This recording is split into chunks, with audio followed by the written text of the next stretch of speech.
Okay, good morning and welcome to this Fairfax County Board of Building and Fire Code Appeals hearing. Today is Wednesday, April 14, 2021. My name is Carla Guerra Moran, the secretary to this board. I would like to go over a few guidelines for the hearing before I turn this over to our chairman, Mr. David Conover. First, this hearing is being recorded and the recording will be made available to all on our website after the hearing. Please identify yourself by first and last name each time you speak. This is important to maintain an accurate audio record of this hearing. Should you have any difficulty during the hearing, please feel free to email me at carla.guerra-moran@fairfaxcounty.gov. And this is carla.guerra-moran@fairfaxcounty.gov. I can inform the chairman of your difficulties and attempt to assist with them. Are there any questions before we begin the hearing?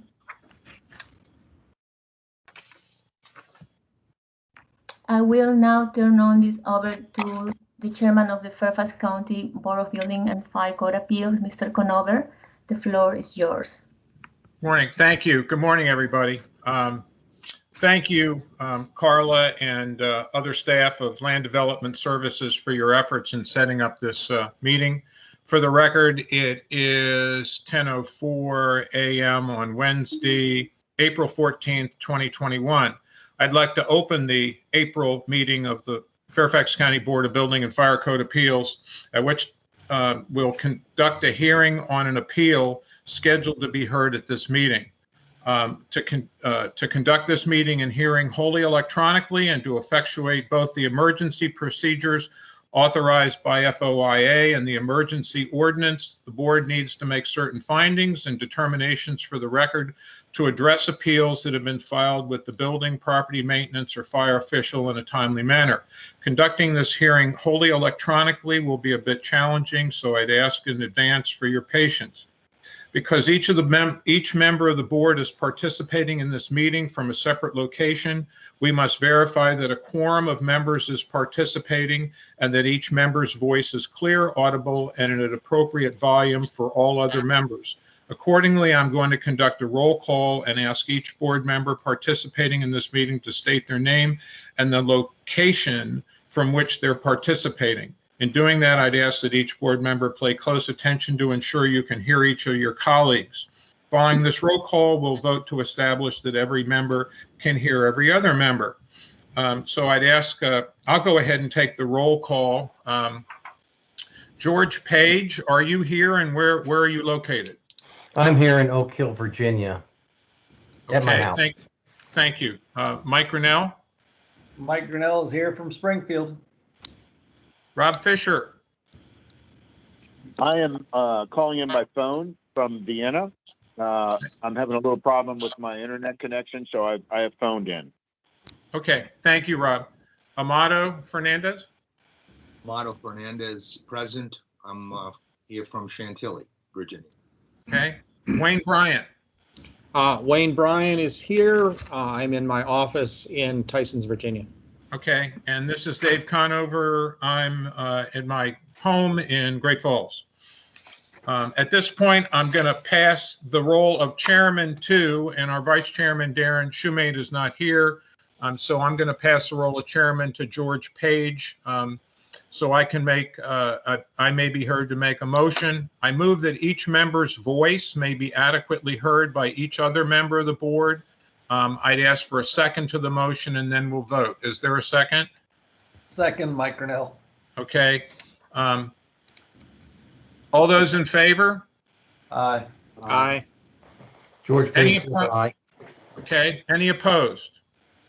Okay. Having established that each member's voice may be heard by every other member, We must next establish the nature of the emergency that compels these emergency procedures, the fact that we're meeting electronically, what type of electronic communication is being used, and how we have arranged for public access, including appellants, appellees, on our agenda to this meeting. At this point, I'm going to pass the role of chairman again to George Page, and I would, so I can move that the state of emergency caused by the COVID-19 pandemic makes it unsafe for the board to physically assemble and unsafe for the public to physically attend any such meeting.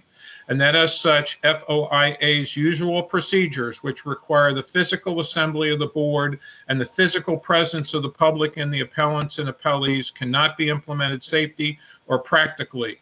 I further move that the board may conduct this meeting electronically through a dedicated audio-video conferencing line, and that the public may access this meeting by calling 571-429-5982 and entering access code 198012882 #. I'd ask for a second to this motion, and then we'll vote on this motion. Is there a second? Second, Mike Grinnell. Thank you, Mike. All those in favor? Aye. George Aye. Page, aye. Any Aye. opposed? Motion passes. It's next required that all the matters addressed on today's agenda must address the emergency itself, are necessary for continuity in Fairfax County government, and are statutorily required or necessary to continue operations in the discharge of the board's lawful purposes, duties, and responsibilities. Again, I'm going to pass the chairmanship to George Page, so I can move that the matters addressed on today's agenda must address the emergency itself, are necessary for continuity in Fairfax County government, and or statutorily required or necessary to continue operations in the discharge of the board's lawful purposes, duties, and responsibilities. Is there a second to that motion? Second, Mike Grinnell. Thank you, Mike. Okay. All those in favor, say aye. Aye. Aye. Any Aye. opposed? Motion passes. We have a continuation of an appeal today. This is a continuation from our February meeting. I would note that we have copies of all correspondence and supporting documentation on the appeal. I'd ask that if there are other members of the public in attendance that have not made themselves known, to do so now. I think I see we have board members and county staff. Is there anybody else in attendance that has not made themselves known? Please state your voice and state your name and who you are. I'm Hayden Cotting with the County Attorney's Office. Thank you, Hayden. This is Lori. Felipe, Who was that? Investigator Manuel Felipe with Department of Code Compliance. Thank you, Manuel. This is Laura Laura? Avis. I'm the homeowner. Okay, thank you. Is there anybody else? Okay, but before I continue with the preamble, I want to also ask the board for a motion and a second so that we can go ahead and continue the hearing. You'll recall at our last meeting, we tabled action on this. So at this time, I think it's appropriate for a motion to take the issue off the table so that we can, by that action, officially reopen where we were in February so we can continue. Is there a motion to take the issue off the table? There is a motion to take the issue off the table by Mike Grinnell. Thank you, Mike. Is there a second? Second Yeah. by Wayne Bryan. Thank you, Wayne. Okay, any discussion on that motion? All those in favor? I'm going to ask for a roll call. George, Aye. Mike, Aye. Rob, Aye. Amato, Aye. Wayne Bryant. Aye. Okay, and chairman is going to vote in the affirmative as well on this particular matter. Okay, so for the appeal, both the appellant and the appellee can appeal a decision to the state board, to the state technical review board. The application for appeal must be submitted to the Technical Review Board within 21 days following receipt of the board's decision on the appeal today. Please note that a majority vote of the board is needed to overturn the building official's ruling. A tie vote goes in favor of the board. As I've done in the past on technical matters, I will only vote to break a tie. The order of the meeting with respect to the appeal is as follows. I'm going to ask the appellant to make a 1 to 2 minute summary of what has transpired since the February meeting and where they are in relation to what we had asked to occur at the February meeting when we tabled this. Then I'm going to ask the county to make a 1 to 2 minute summary of what has transpired in their eyes and where they think we are in this particular situation right now after the last 2 months and things that we had hoped would occur.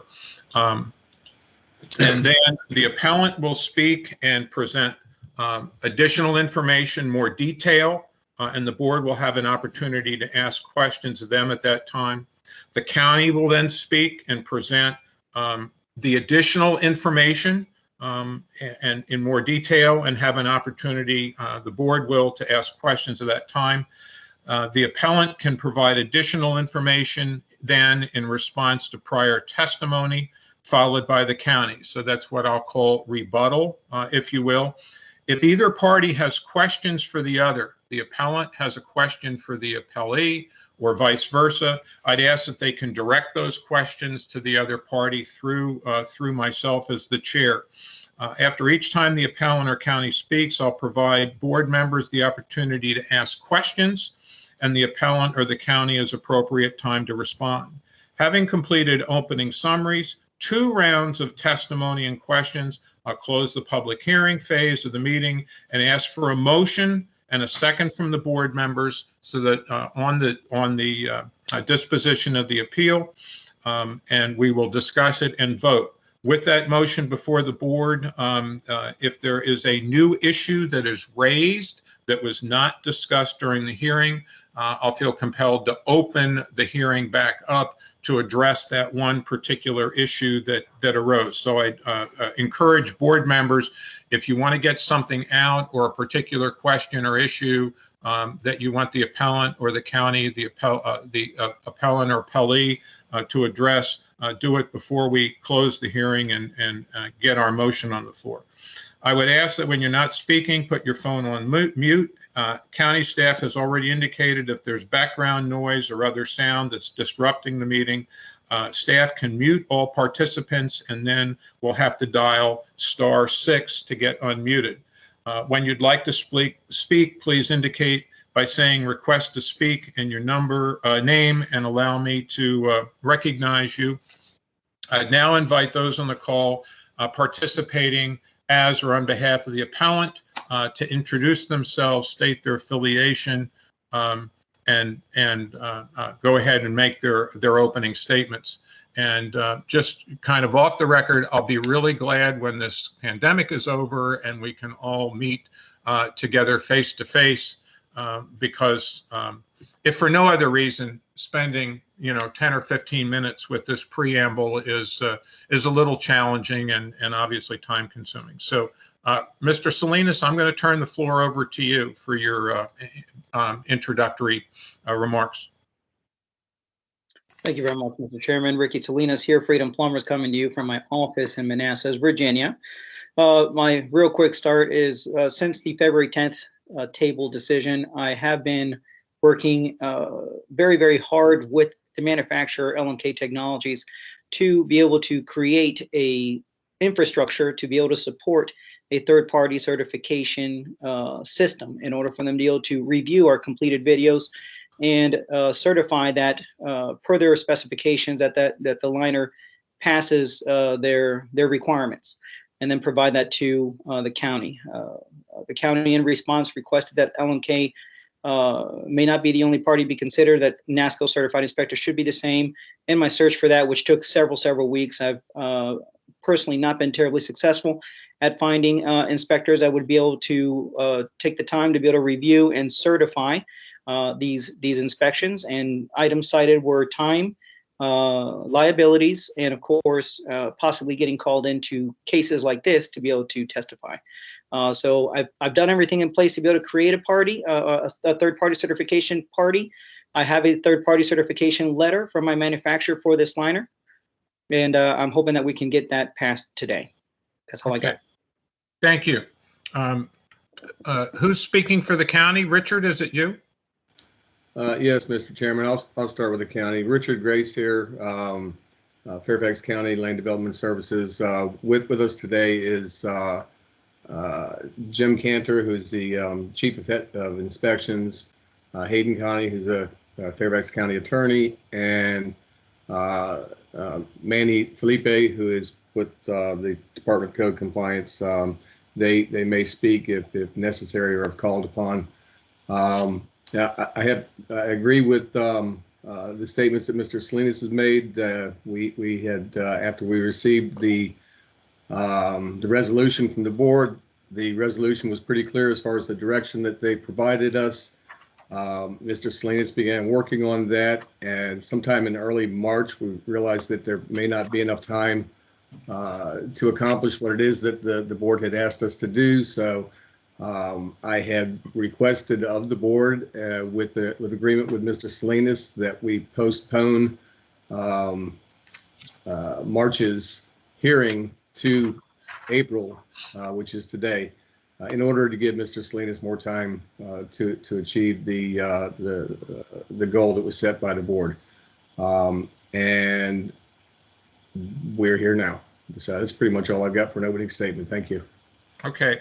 Now I'm going to try and frame things where we are now, and then I'll turn it back over to Mr. Salinas for more detail. Based on our meeting in February and the discussion there, the resolution that the issue really was, is the pipe as it exists now, I'll call it in situ, as installed, acceptable or not. The county had provided some criteria as a basis for acceptance of that. And I think the real issue was, does the pipe in its current form meet those criteria or not? And the discussion really and hope was that in providing a little bit more time, if the appellant could have a third-party certification by someone that could review that and validate that in fact it does meet those criteria, appropriate standards, et cetera, is quote unquote acceptable, then the county would accept that. I think that's no different than accepting a third-party UL listing for an electrical appliance or something of that nature. So that's kind of where we were, and I'm kind of framing that as, is there now a third-party certification that validates this particular installation as acceptable, which then I assume the county could accept or not. So with that, I think that's framing the issue and where we are. So I'm going to turn it back over to Mr. Salinas for more detail, and the floor is yours. And anybody else that would like to speak on behalf of the appellant, certainly I'll let Mr. Salinas kind of orchestrate that. Thank you, Mr. Chairman. I will go into more detail about my opening statement now. I want to start out with saying a very good morning to Mrs. Avis, and thank you for joining us today, as well as to you, the members of the board, and of course, Fairfax staff, Fairfax County LDS staff. I thank all of you once again for this opportunity to speak with you today. As per the February 10th resolution, and you just explained all the criteria of that, my understanding of the exact reading of that is that the actions tabled for the appeal are to allow me to secure and submit to the county a third-party review and certification that the post-installation was satisfactory as evidenced by the video assessment per the conditions in the code modification, and that same satisfies the intent of the code modification.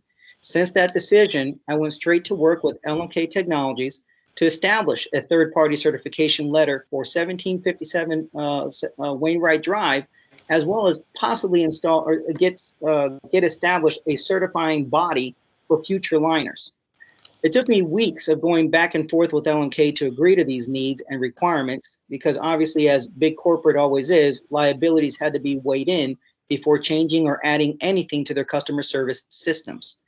Thankfully, in the name of potentially serving many more homeowners in Fairfax County, LMK agreed to allow for the writing of a third-party certification letter for 1757 Wainwright Drive only at this time. But who knows for the future? They did this on company letterhead, and they did it by a NASCO certified with credentials inspector. That letter can be seen in the attachment document titled 1757 Wainwright Drive Third-Party Certification Letter. I submitted this letter to Mr. Cantor for review, and unfortunately did not meet his understanding of the criteria for this tabled resolution. Items cited were that LMK is a conflicted party, and that his understanding of the resolution was to find a NASCO inspector. So I went to research with NASCO. Thankfully, Mr. Cantor did help me with providing a link for contacts. I also reached out to Facebook pages. I reached out to manufacturers, manufacturer representatives, all to get feedback of NASCO inspectors with experience with the type of liner that I am installing, which is a small pipe diameter residential application.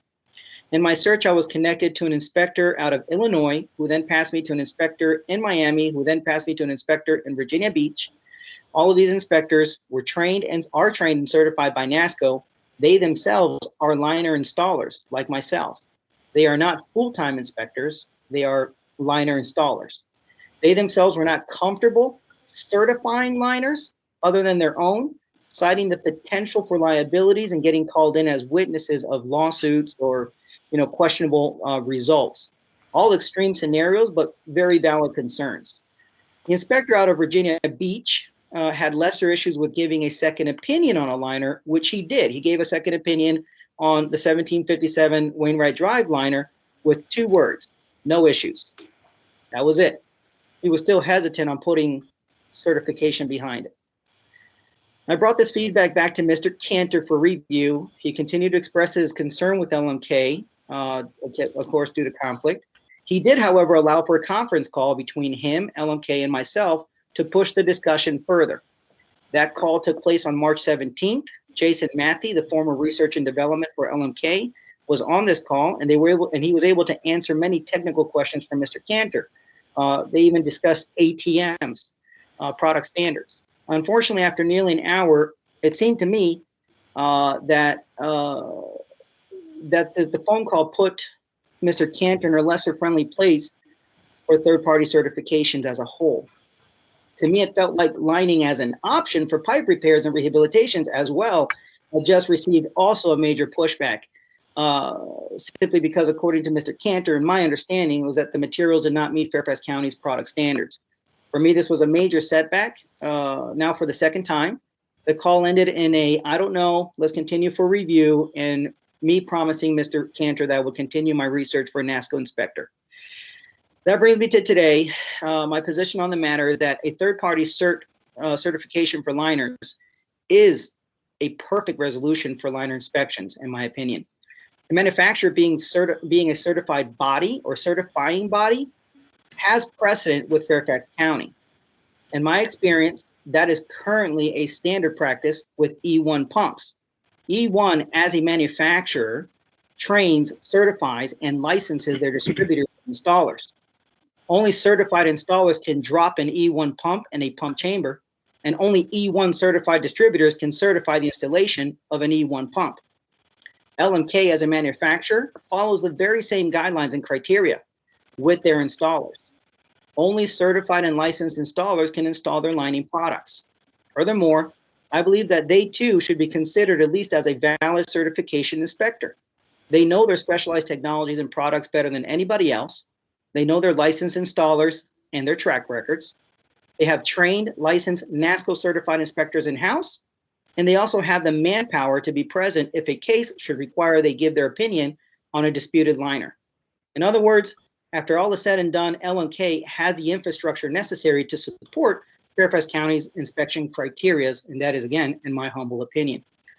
So everything that I have described today is in detail. And when it comes to back and forth emails between myself and Mr. Cantor, he has been most gracious during this entire process. He is doing a wonderful job in helping me and guiding me on everything that he needs, which I'm trying to provide. And I'm hoping that this will be what I've been able to present today with this third-party certification letter will be something that will be to the satisfaction of this hearing today. That's all I got. Thank you, Mr. Salinas. Is there anybody else that you would like to speak while you have the floor on the opening statements? I see Mrs. Avis is there. I don't know if she has something to say, but I wanted to provide her the opportunity at this time. Hi, this is Laura Avis. I'll just say that I continue to have no problems with the plumbing since the work was done a year and 3 months ago. Thank you.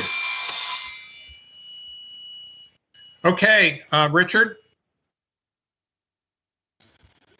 Thank you, Mr. Chairman. I've actually. Oh, I'm sorry. I'm sorry. Are the board members, do you have any questions of Mr. Salinas at this time? I apologize. George? No, George doesn't have any questions. Mike?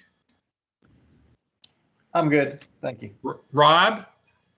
Yes, I do have one. Mr. Salinas, is LNK as a certifying authority providing any sort of warranty based on their certification? The warranty is on the liner. So yes, they are maintaining their warranty, which I as well back up myself. Yes. Is there warranty, was the warranty in place prior to any sort of inspection, or is the warranty contingent upon their inspection and certification? No, the warranty was in place before the inspection. Okay. All right. Thank you. Amato?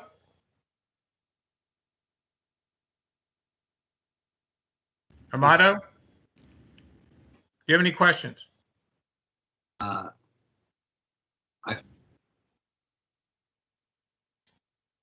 Yeah, we're losing you, Amato. Yeah, we couldn't hear you. Yeah, I keeps getting muted again. I don't know why. No questions. Thank you. Okay. And Wayne? I have one question. What's the length of the warranty? By the manufacturer, it's 2 years. By Freedom Plumbers, is 10 years. Okay, thank you. Okay. Sorry, Richard, go ahead. Thank you, Mr. Chairman. I turned off my video because it looks like I'm losing some bandwidth. So the resolution of the board and the direction that the board gave as far as third-party certification for this, thought was a fantastic idea. Was willing to go in that direction and still willing to go in that direction because it is an optimal solution to what we may have to deal with. And the letter that was presented to the board, the one that was titled third-party certification, was presented to Mr. Cantor, I believe on March 1st. And I believe that Mr. Cantor can add into this if he'd like. I believe that Mr. Cantor had asked Mr. Salinas for the NASCO certification credentials to put along with that letter itself, and those credentials, certification numbers and whatnot were not included. One of the things that really is contingent on this is that we're looking for third-party certification. With permission, Mr. Chairman, I'd like to share my screen. I think that was muted, but it might have been an okay. Yes, I'm sorry. And I recall one of the board members called in, but that's fine. If you could describe, just be a little bit more elaborate in describing what you're putting on the screen so the board member that may not be able to see it can at least understand what you're presenting. I will absolutely do that. Richard and Dave, this is Rob. the short version of this is I am able to see on one computer and I'm able to hear Okay. through my phone, so I'm good. Thank you, Rob. Let's see if I get the right one here. Okay, so can you see my screen? Yes.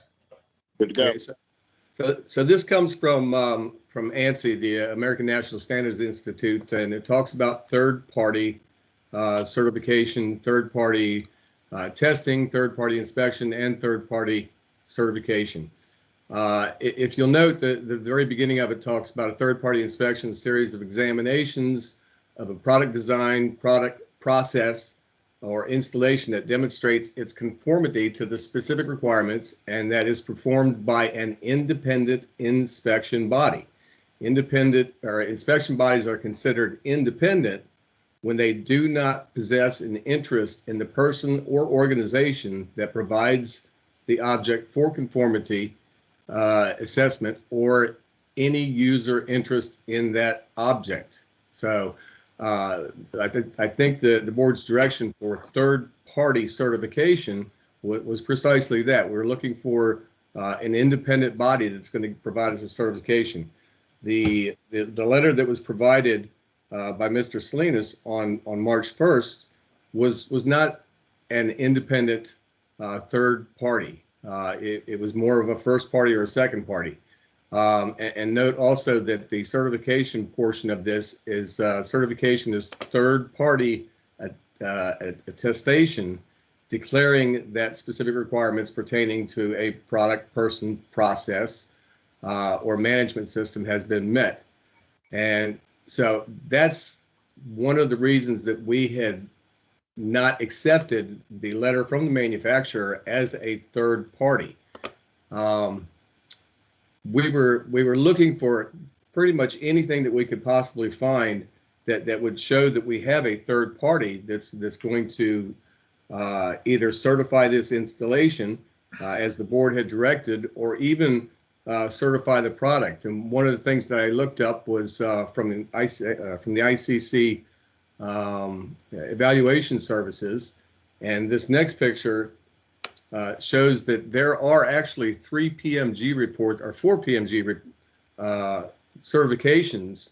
They got product certifications, they got reports. So these are actually 4 PMG product certificate evaluations from ICCES. You've got one from Maxiliner, one from Hammerhead, one from Pipe Lining Supply, and one from Internal Pipe Technologies. I was not able to find one from LMK Technologies, and we had hoped that perhaps LMK Technologies could provide a similar report. Let me go ahead and stop sharing my screen. So as we said, we thought this was a fantastic opportunity to be able to resolve this, a fantastic direction that we could go. Third-party certification would be ideal, but at this point, Mr. Salinas has not provided a third-party certification, and the letter from the manufacturer, we do not consider that a third-party certification. It's merely a letter from a quality assurance manager saying that the pipe appears to be in conformance with the manufacturer's installation instructions. So that's pretty much all I have, Mr. Chairman. Thank you so much. Thank you. Questions for Richard? George? Yeah, I have a couple questions, Richard. First of all, when does the county decide to outsource the inspection process to another entity, like you were just talking about? Usually a county inspector comes in and they do the inspection. They say whether it's good or bad. But here we're asking for the contractor to find a third-party inspector to tell you whether the pipe is good or bad. When does the county decide to do that? Well, this was at the direction of the board. It's not something that we normally do, but we thought this was a great solution that the board had presented.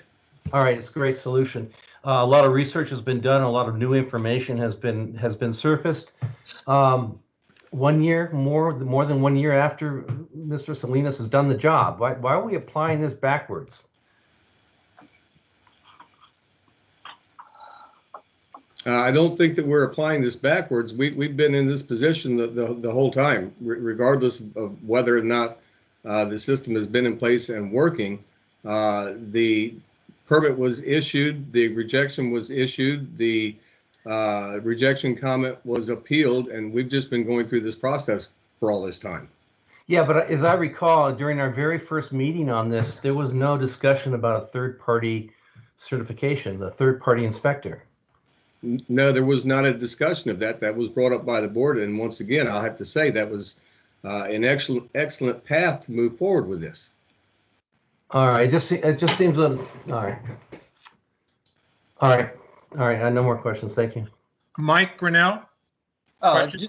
Just to what George was saying, yeah, in my notes, I had written down that we had we were requesting a manufacturer's statement saying that the installation complied.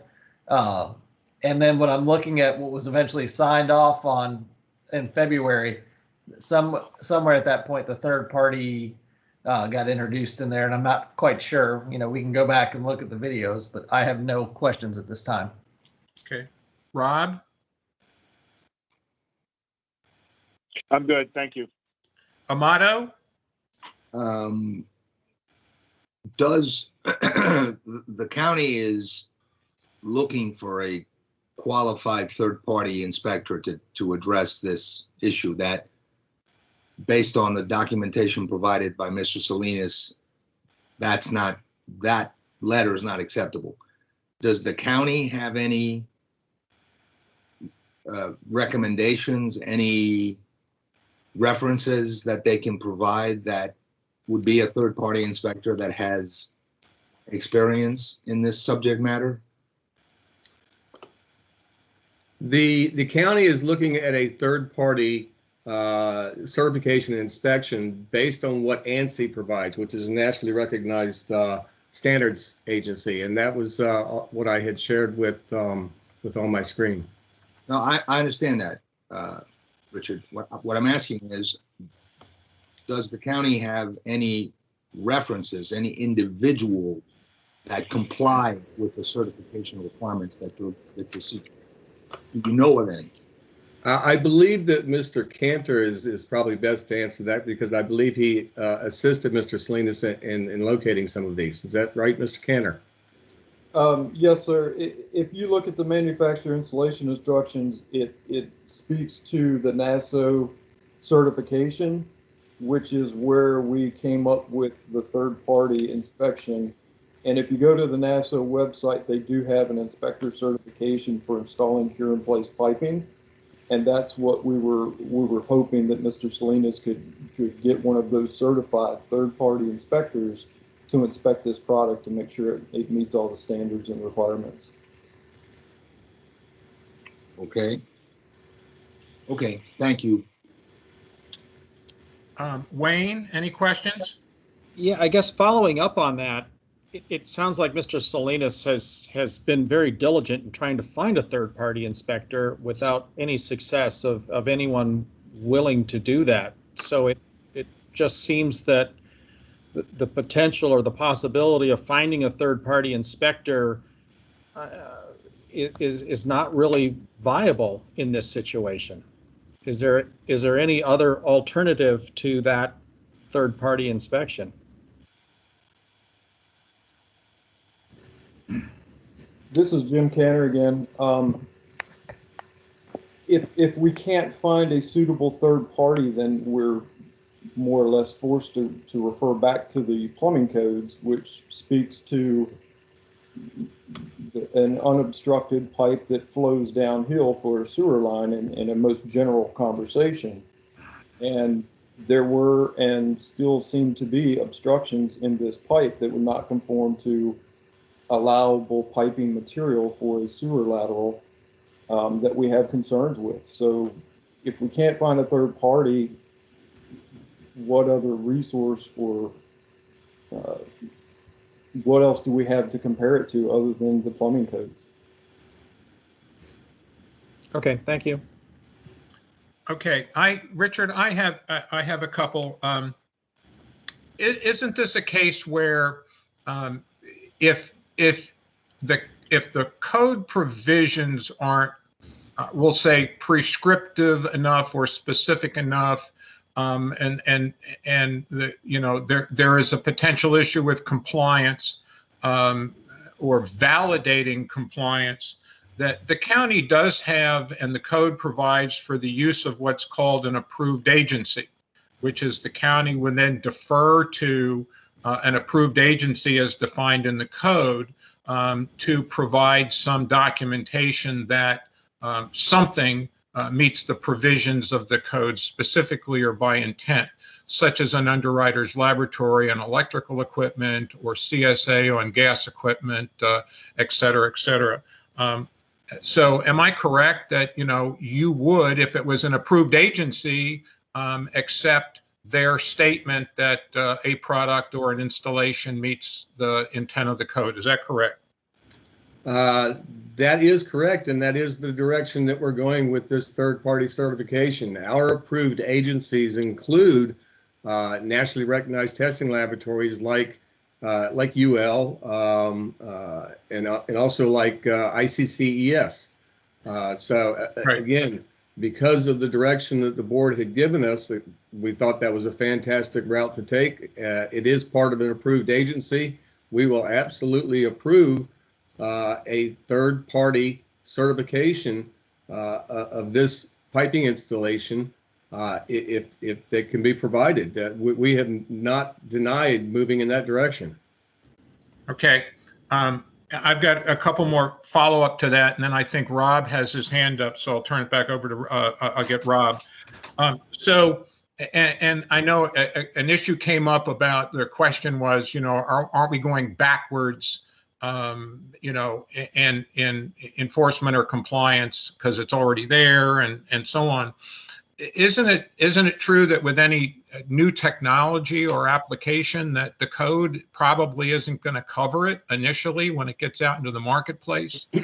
So one of the I guess initial ways before the code can get specifically updated to treat the new technology or design process is you have an acceptance criteria by someone like an ICCES that provides the opportunity to evaluate that new technology on the basis of equivalence to the code in intent, so that until the code gets specifically updated to cover that technology, that someone like the manufacturer of a product can go to an ICCES or similar organization and get an acceptance criteria, and then manufacturers and users of that technology can use that vehicle to gain code compliance, and essentially use that with municipalities throughout the country and getting approval, as opposed to having to go to county, town to town, having to make their case on an individual basis for the product or technology. So is that correct? And isn't this something that, if LMK were to have gotten an ICCES report, that you would have accepted that, assuming as a basis for compliance? You are correct on all accounts. The codes are delayed in response to new technologies, new materials, new products, and we've got provisions in our code to look at these things. As far as CIPP goes, the ICC evaluation service had come out with a listing criteria for the rehabilitation of existing building drains and building sewers by the inversion or pulled in place method and curing of resin impregnated tube. I'm reading that directly off of this evaluation document.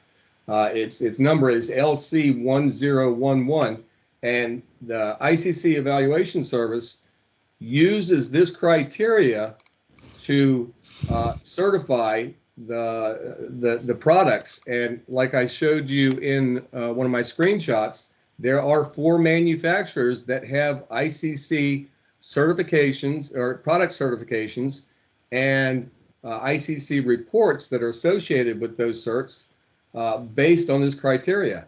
Once again, we have not been able to find one from LMK Industries. We were looking, I was all over the web looking for it, but apparently ICC only has those 4 companies listed under their product certifications. I got one that came up based on your statement. Then Rob, I'll get to you.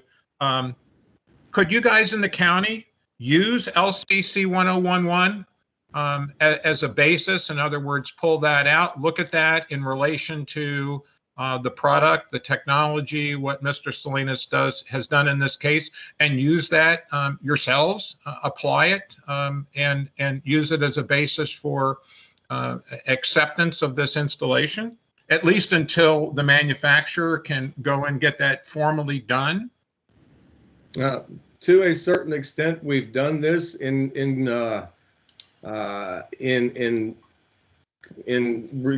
done this along with what we have with the code requirements. So I mean, we are familiar with the acceptance criteria, but the acceptance criteria, and we also know that it says inside the acceptance criteria that where is that? See, the interior of the pipe shall be carefully inspected to determine the location of any protruding service taps, collapses, or crushed pipe or reductions across sectional area. All conditions shall be removed by cleaning techniques or replaced by the damaged pipe before the liner is installed. So we're back to square one. We believe that these defects have to be corrected. Okay. So yeah, we basically have looked at this, have used this along with the ASTM standards. Okay. Rob, you had your hand up. I'm sorry. No worries. I'm not sure this is a question, but as much as a comment for the other board members and Mr. Cantor. Now, there are third-party inspections that take place that the county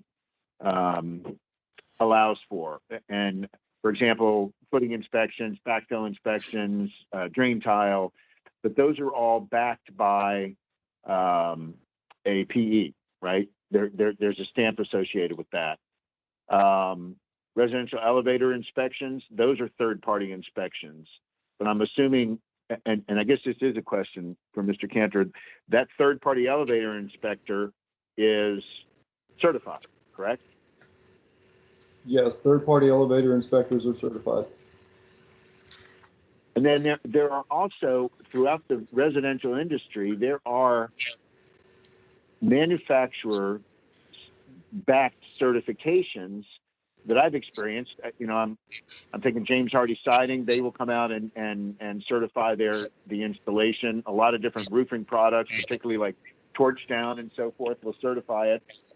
But that certification is essentially a manufacturer-backed warranty, more so than anything the county accepts. Is that correct, James, Mr. Cantor?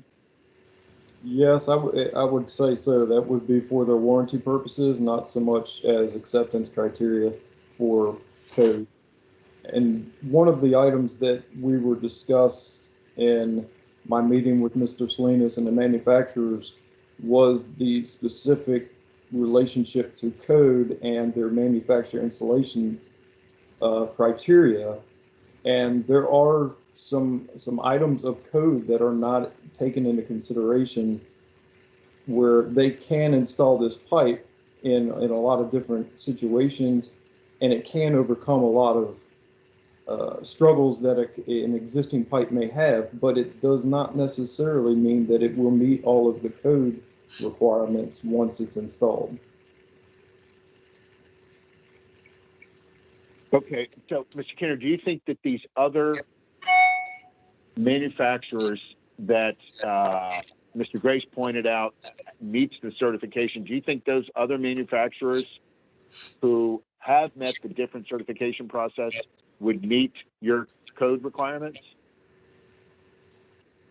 Typically speaking, with the ICCES reports, that is precisely what those manufacturers have had their products tested to ensure that it can meet the code.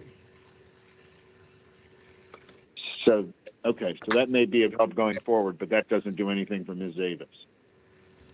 Okay, all right, that's all I had. Thank you. Okay. I'm going to turn the floor back over to Mr. Salinas for a second additional comments, response to anything you've heard with respect to questions from the board or statements by the county. So the floor is yours. Thank you, Mr. Chairman. I guess where my confusion took place, and I'm not necessarily sure if it is confusion, is the particular representation of what a third party actually is. I am an installer of E1 pumps, and I keep on bringing that up because I'm using it as a standard here. E1 is a very specialized pump. The criteria to be able to certify these pumps is similar, if not identical, to that of me as an LMK installer. They are the manufacturer. I buy the pump from them. I install the sewer, the pump chamber, the electrical, the panel. I run the wires, I run the pipe, I run the discharge line. I prepare it so that E1 can come in and drop their pump in my pit.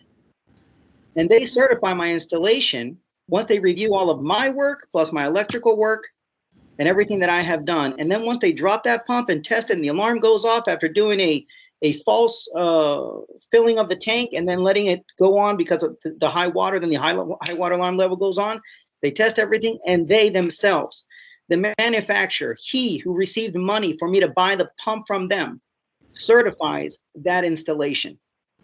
Okay, so by doing that, Fairfax County allows that to happen.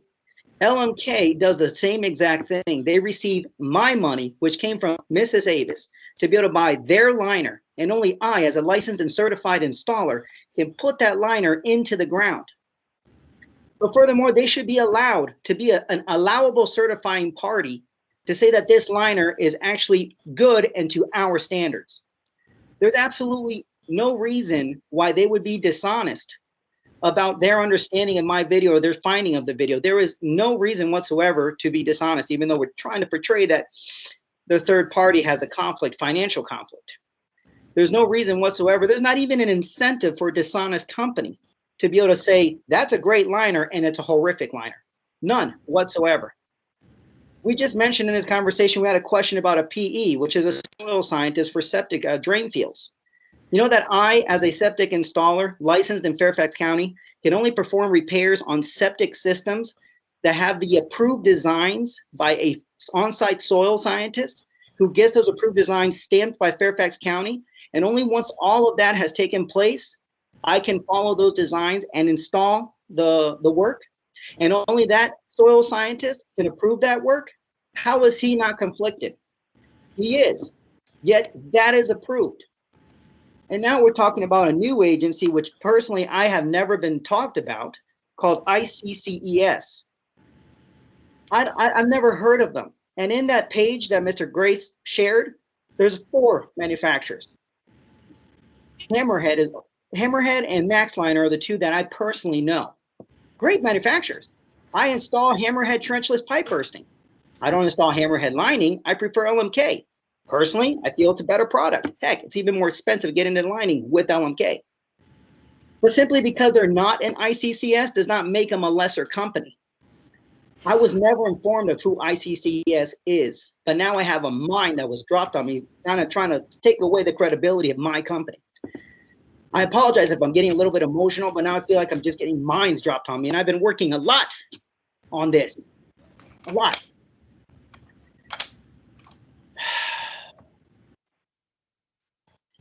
LMK has the NASCO certified inspectors.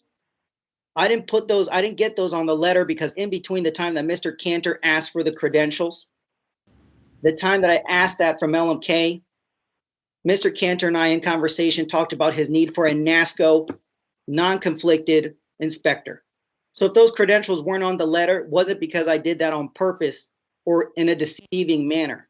I can get those credentials and I can put them on the letter.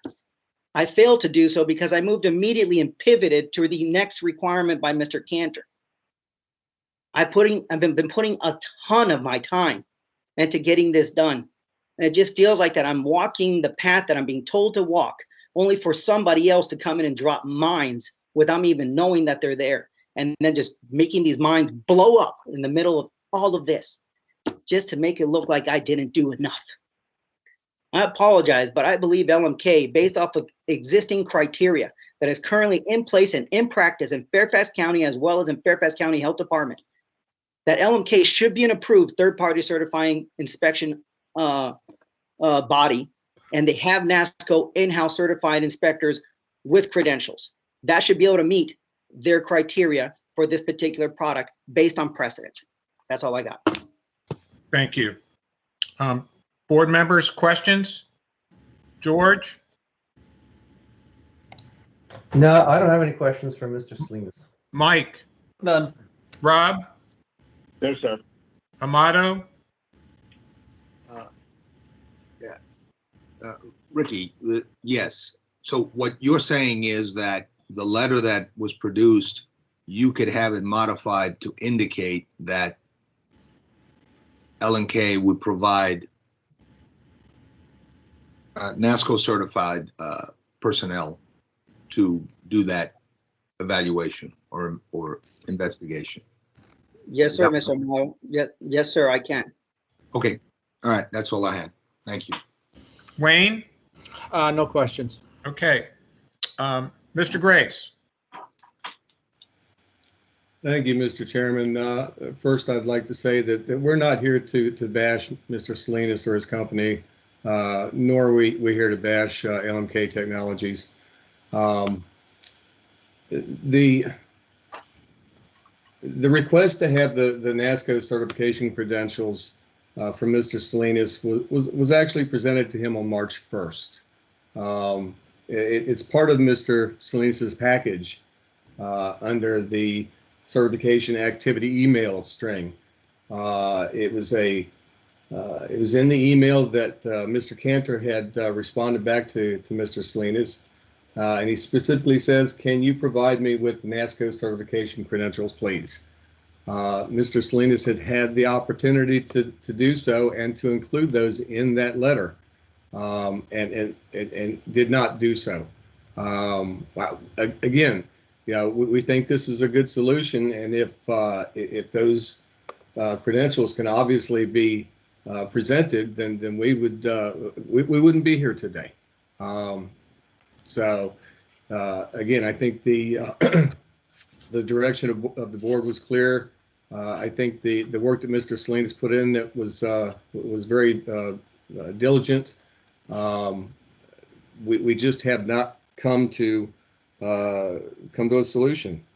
We have not been able to get the third-party certification that we're looking for. Even after these hearings, if they're presented to us, and they're presented to us in a way that qualifies them as a third-party certification, this all goes away and we wouldn't be here today. So the opportunity was presented at the very beginning of March, but it hasn't been completed. So thank you, sir. Okay. George, any questions? Well, just an observation, Richard. We've learned a lot of things since the last board meeting on this, right? I mean, Mike is right. We did in fact suggest that the contractor go out and get third-party certification for his pipelining, but it turned out to be more complicated than anybody thought. Does it make any sense? I mean, I know moving forward we're going to operate differently, but does it make any sense at this point, given all that we've learned? Does it make any sense to apply it backwards? I'd have to say that Mr. Salinas said himself he can provide the NASCO certification credentials. So I don't know that we're going backwards. Okay. Okay. I mean, clearly there are some process issues here that we've clarified and we're probably going to improve the next time around, but I'm just a little concerned about us trying to apply this to something that happened a year ago. Despite the fact that the board actually did recommend that we go the certification route, we know so much more now, it just doesn't make any sense to do that, but I'll just leave it at that. Mike, I have nothing. Rob, No, sir. Amato, No further questions here. Wayne? No further questions. I have one, Richard.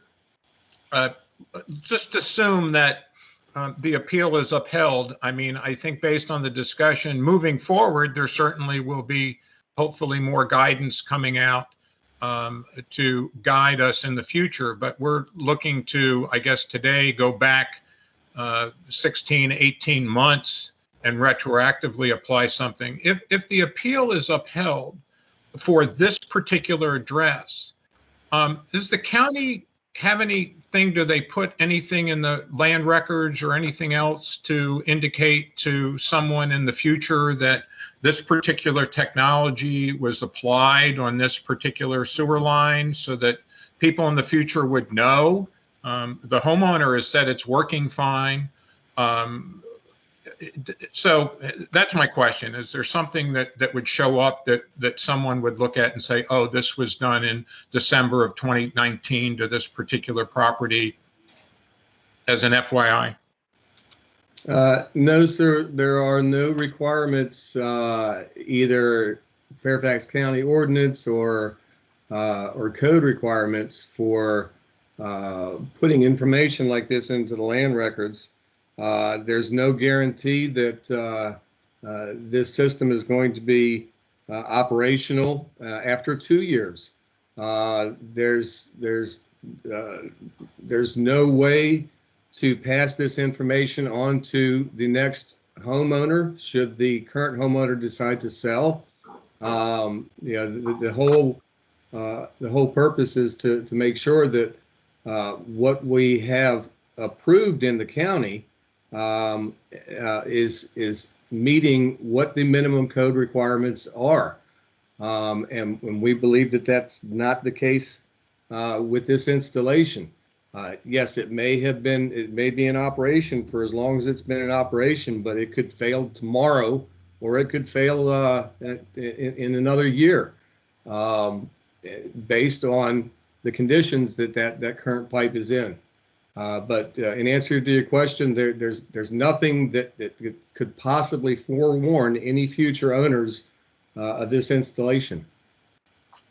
Okay, and you brought up an issue, but if it failed in a month or a year, wouldn't it be, the homeowner would say, hey, gee, I've got stuff backing up again, and probably call Mr. Salinas and say what's going on, and it was, it didn't work that well, and they'll deal with it in a year or whenever that occurs, and it may not occur at all. We don't know.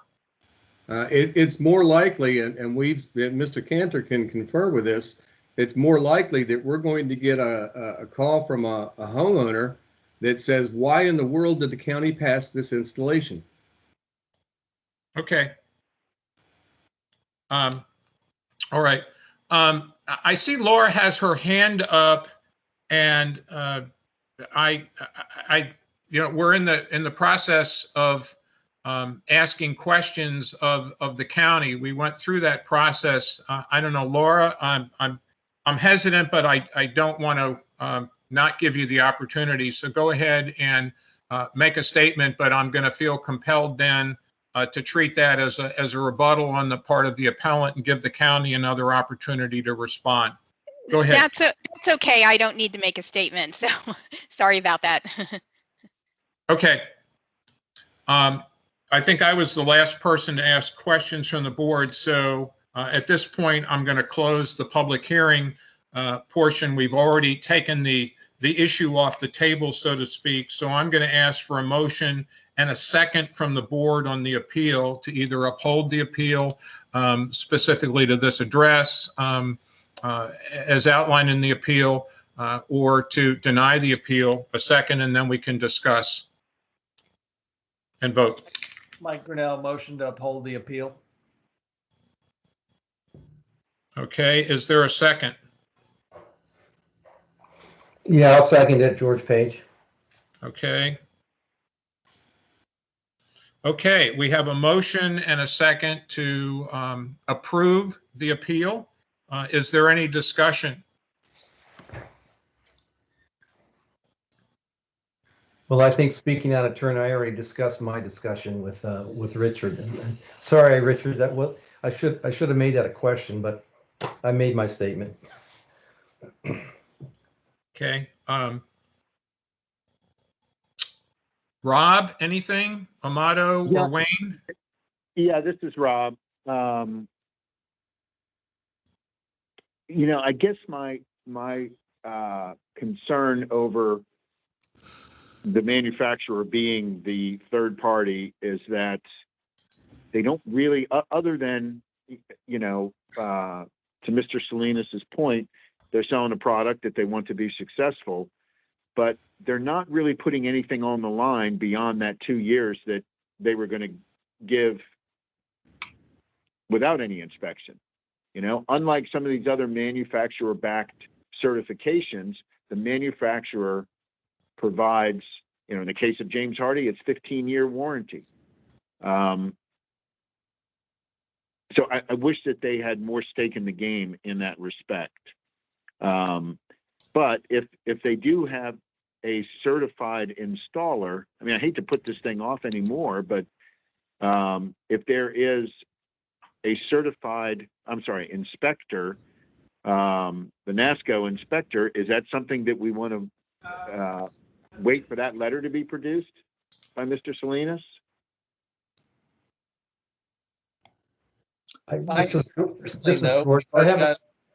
Sorry, but my answer is personally no. Like, I've already got a letter saying from the manufacturer they've been trained with NASCO. It's like we could put this off for an entire another month just to get a number to go with that. But, the idea is that this is already done and addressed. It's just a minor technicality that exists out there.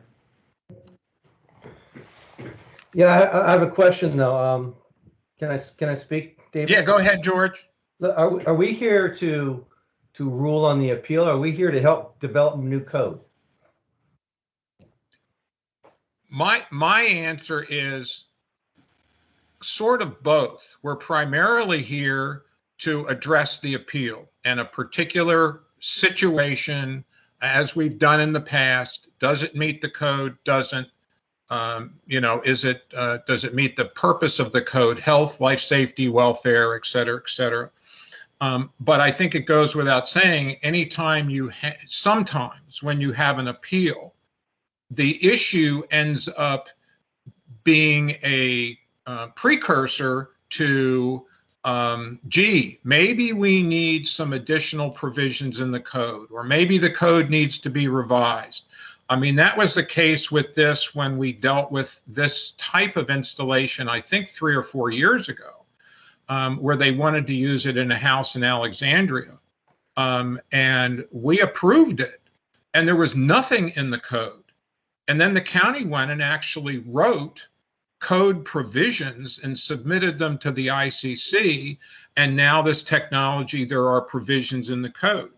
And if you recall that wall retaining system going in a elderly home area in Reston, that was an alternative material that we approved on that installation. That technology may not have been covered in the code, but I would venture to say that somebody is probably writing code provisions. That's a long way of saying, yeah, we're dealing with a particular new technology application in this one installation today, but it does kind of feed into updating of codes and standards and how you enforce, codes and standards. I understand, but it isn't something that was done today. It was something that was done 18 months ago. I understand. So I understand the county's position. I understand the contractor's position, but yeah. We do have to sort of I think the scope of our effort is to rule on the appeal, not You're- on whether the county code is correct. You're correct, I All right, I believe. said my piece. Thank you. Yeah, so Amato, were you done with comments? Yeah, I think I'm with what I just heard from before, that if documenting the certification of the individuals that, in fact, I'm just rereading the letter that was submitted, and it talks about that assign the review of video and installations of Freedom Plumbing in Fairfax to our service organizations with associates trained in NASCO pipeline assessment certification program. They don't address who that is and what the associated service organizations are. But if that was documented and if that provided NASCO certifications that the county would accept, then that not only would address this issue, but it would address possibly a way of moving forward with this kind of technology, which right now it looks like without this, we're going to be here again 2 months from now, or whenever Mr. Salinas files the next appeal. So, I personally think that there may be a solution here, and it's not that far away. That'll satisfy everybody. And I'm taking Mr. Salinas, what he said is that information is available and can be produced. And if that's the case, then I think we all, including the county, should review it. And then if it's not satisfactory, then we have a decision to make, that to follow George's comment. I think then we have a decision to make. That's my 2 cents. So are you suggesting continuance for another month? Yes. Okay.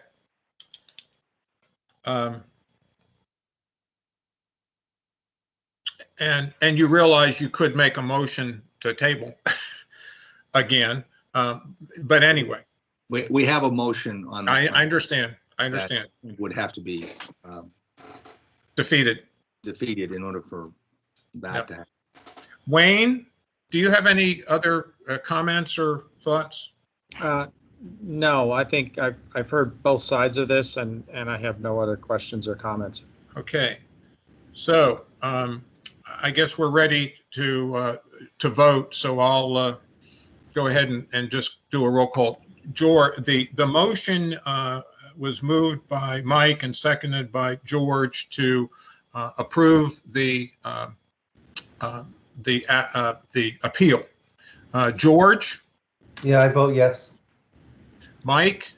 Yes. Rob? No. Amato? No. Wayne? No. Okay, and chairman is not voting.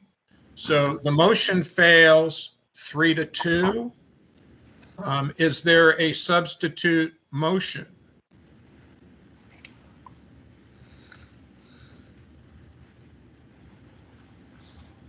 Okay, I'll put forth, this is a motto, I'll put forth a substitute motion to table the appeal and to ask Mr. Salinas to provide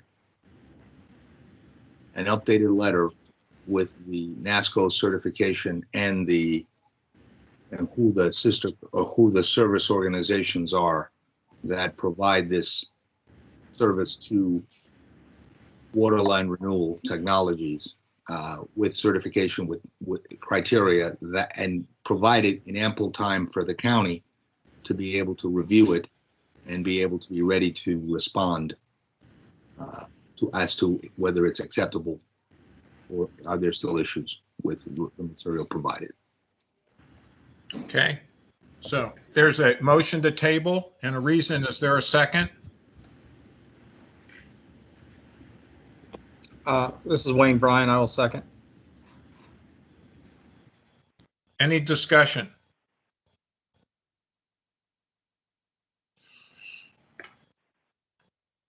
Okay. Wait a minute. Go ahead, Rob. I guess like, how many of these are out there? Are we going to,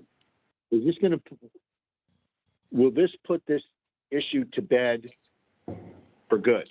Will this be retroactive to any of these LMK liners that Mr. Salinas has put in the ground? I guess I'm not sure what we're accomplishing here and what the exposure is. Like, I don't know how many Ricky's put in the ground. There could be a dozen of these things out there. I just feel like I would like to get some sort of assurance that this is going to close this loop so that Mr. Salinas doesn't have to go through this again, and neither do we, or neither does any other homeowners who have this thing in the ground. And I don't know who I'm asking that question to. Well, this is Wayne Bryan. I think that what happens in this process is Mr. Salinas is probably not going to want to go through this entire process again, and will make sure that whatever certifications or that verification, if it's an ESR or something similar, is in line prior to performing, additional installations. I mean, that's normally the way that this happens.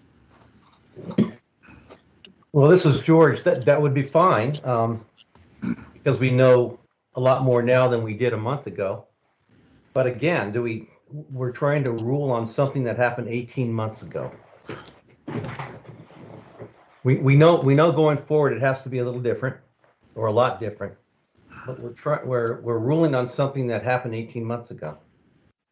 Leave it at that. Yeah, I don't know that for me that doesn't necessarily make a difference in terms of the issue on the table. So we have a motion and a second to table. I would just comment. I mean, I understand the installation is 18 months in the past.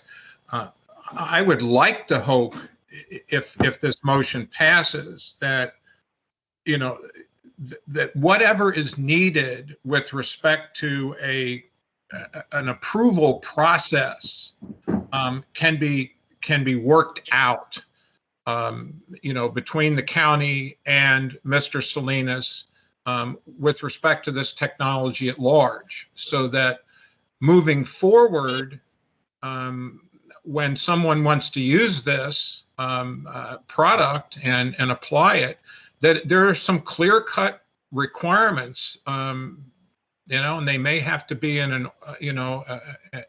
a separate document or something that deals with enforcement and compliance and inspections and so on and so forth, so that you're not dealing with this a year or two after the fact, but you're dealing with it when it's occurring, and it can be very readily permitted and inspected and approved.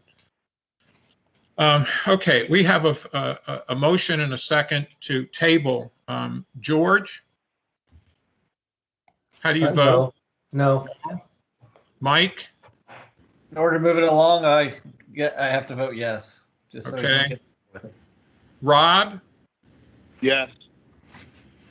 Amato? Yes. Wayne? Yes. Yes. Okay, so it's 4 in favor, 1 opposed, chairman not voting. This is tabled, and I think if I can summarize, but I'll certainly allow the board members to help out. I think Amato put it properly, to allow the appellant to provide an updated letter that relates to NASCO third-party or NASCO approvals, and to provide additional information that would satisfy, the county. Does that maybe help me out, Amato? Yeah. I think what we voted is for Mr. Salinas to update the letter that he provided, that currently is in the file that he submitted from Waterland Renewable Technologies, to identify their service organizations and the associates trained in NASCO pipeline assessment program. So we want the information, specific information that validates that paragraph of the letter. So Amato, just so we're clear on this, basically we've got that second paragraph that's one sentence long. We're just looking to add one more sentence that says our service organization is blank. Their NASCO certification number is blank. Yeah, that either the individuals, and I don't know how the NASCO certification is awarded, whether it's given to an organization or whether it's given to individuals. I don't know that, but if it's given to individuals, then they would say, okay, our certified NASCO people are such and such and such, and here's their license number, blah blah blah blah blah blah. Yes. So Amato, what we're asking for, to be very specific, is Mr. Salinas to provide something that indicates a NASCO certified inspector has approved his job. Has reviewed the post-installation videos and installation data, which is what the letter says. I mean, No, has approved the installation. well, If they come out and they say we looked at it and they don't say anything he's more, basically saying that it is considered that what's been installed is consistent with what is expected of the pipe, and it's, you know, approved is yeah. I mean, I'm not sure that they used the word approved. He didn't use it here, but he basically said that the installation was consistent with what is expected and it's considered normal. I'm just trying to make sure we only have one more meeting on this. No, I agree, George. I agree. I mean, if it said the same thing and it listed who the service organizations were and who the people were that are licensed or that are certified NASCO pipeline assessment people, then I think we would have all said it's good. We think it's good. Let's move on. All right, if that's the case, I'll change my county that they're looking for detail, and that's fine. I think, and Mr. Salinas has said he'll provide the detail. So I think, you know, if we get the detail, the county will evaluate it, and if the county still has problems with it, then I think when we meet, we'll make that call if there's an issue here or not. all right, and now change my vote to yes to support what you're proposing here. Can I do that, David? I'm gonna, yes, okay. Okay. So it's 5-0. I see Richard has his hand up, and I just wanted to, and Laura, I don't know if your hand is still up from before. Maybe you could lower your hand or keep it up if there's something you want to. Okay, thank you. In my mind, and then Richard, I'll get to you, and I'll probably ask Mr. Salinas if he has a remark to make. We have voted 5-0, chairman non-voting, to table. It seems to me if Mr. Salinas does what is being asked, which is, I think, what we were hoping in February, it just didn't get all the way, and the county then is okay with it, then we're not going to have another meeting, because Mr. Salinas, in theory, would withdraw the appeal because there's no more issue. So, you know, if we're adding another 10 yards to the 100-meter race, then hopefully, you know, that 10 yards will be acceptable, and then we're done. So I'm going to ask Mr. Grace, you've got your hand up, and since I'm going to recognize you, we have voted. I have not adjourned the meeting, but I'll let you make a statement or question or comment, and then I'm going to give the similar opportunity to Mr. Salinas. Go ahead, Richard. Thank you, Mr. Chairman. I agree. I'd like this to be the last one too. But I also want to make sure that everybody is in agreement to what it is that we're looking for. Amato had mentioned that if that letter provides the name and certification numbers of all the individuals from their service organization, that doesn't necessarily mean that any of those individuals that are certifying this installation. And I believe that is what we're looking to find. You can tell me that your service organization is XYZ, and we have 8 individuals that are certified, and here are their names and numbers, but that does not mean that any of those individuals are certifying this installation. And I believe that is the goal of this continuance. I mean, you can correct me if I'm wrong, and Mr. Salinas, please speak up as well, and let me hear what your thoughts are. Mr. Salinas? Yeah, I'm in agreement with Mr. Grace that the letter should be signed by the NASCO certified inspector with his credentials, stating that he himself reviewed the video and it passes their criteria. Okay. So I think we're all, board members, does anybody still confused about, not still, is anybody confused about the tabling and what's being expected over the next month? All I'm hoping to get is one sentence that just says the review was performed by fill in the blank and their NASCO certification number is blank. You know, right now, Ricky, you got 2 votes out of 5. You need 1 more out of the others, and this all goes away. Or it goes away without it having to come back, as Dave indicated before. So, and I think I didn't make it clear in what I said, or clear enough, but what Richard is asking for is consistent with what I would have expected, is that the individual that is reviewing the material is in fact has the NASCO certification in order to be able to be qualified to review the material and form an opinion. So.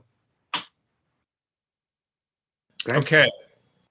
David, would yeah. it be this Rob Fisher, would it be appropriate yes. for me to ask Mr. Grace a question? Yes, go ahead. Go ahead. Richard, if this all happens as outlined in Amato's